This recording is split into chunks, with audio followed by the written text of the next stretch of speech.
बिंदु के निर्देशांक ज्ञात कीजिए जो बिंदुओं -1,7 और 4,-3 को मिलाने वाले रेखाखंड को 2:3 के अनुपात में विभाजित करते हैं। तो हमारे कौन कौन से बिंदु हैं? पहले बिंदु हमारे दिए हुए हैं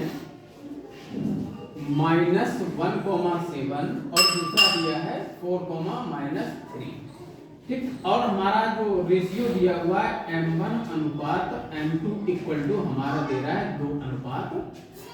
ठीक है, अब हमारा फॉर्मूला होता है मिलाने वाले रेखाखंड का x equal to M1x2 plus M2x1 upon M1 plus M2।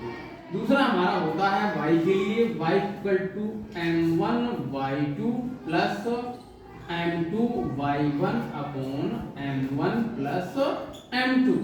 अब जरा इनकी वैल्यू को देख के बोलना। देखो M1 की वैल्यू आपकी कितनी दी हुई है?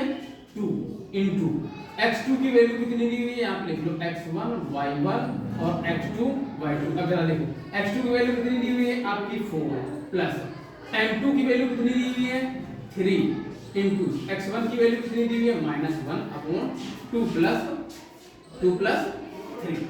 ये हो गया x के लिए। अब ऐसे y के लिए y इक्वल टू m1 यानी 2 इंटू y2 की वैल्यू कितनी दी हुई है? -3 प्लस m2 की वैल्यू कितनी दी हुई है? 3 इंटू y1 की वैल्यू कितनी दी हुई है? 7 अपॉन 2 प्लस 3। अब इन्हें कैलकुलेट करो पहले। ये किसकी वैल्यू है? x की। x equal to 4 to the 8 minus plus minus क्या होगा? माइनस 3 वन जा 3 अपॉन 5। ऐसे x की निकाल दो, y की निकाल दो। y equal to 3 to the 6 plus 3 7 जा 21 अपॉन 5। ये कितना बचेगा? x equal to 5 upon 5। तो 5 वन जा 5 अर्थात x इक्वल टू 1 आ जाएगा। ऐसे y का निकालो। y इक्वल टू 21 से 6 गए कितने बचे जाके? 15 से 5 5 से 5 5 से 15। y इक्वल टू आपका बचा जाके 3। अब आपके बिंदु कौन कौन से आ जाएंगे? अभीष्ट बिंदु, इसलिए अभीष्ट बिंदु आपके आ जाएंगे 1, 3। समझ में आ गया?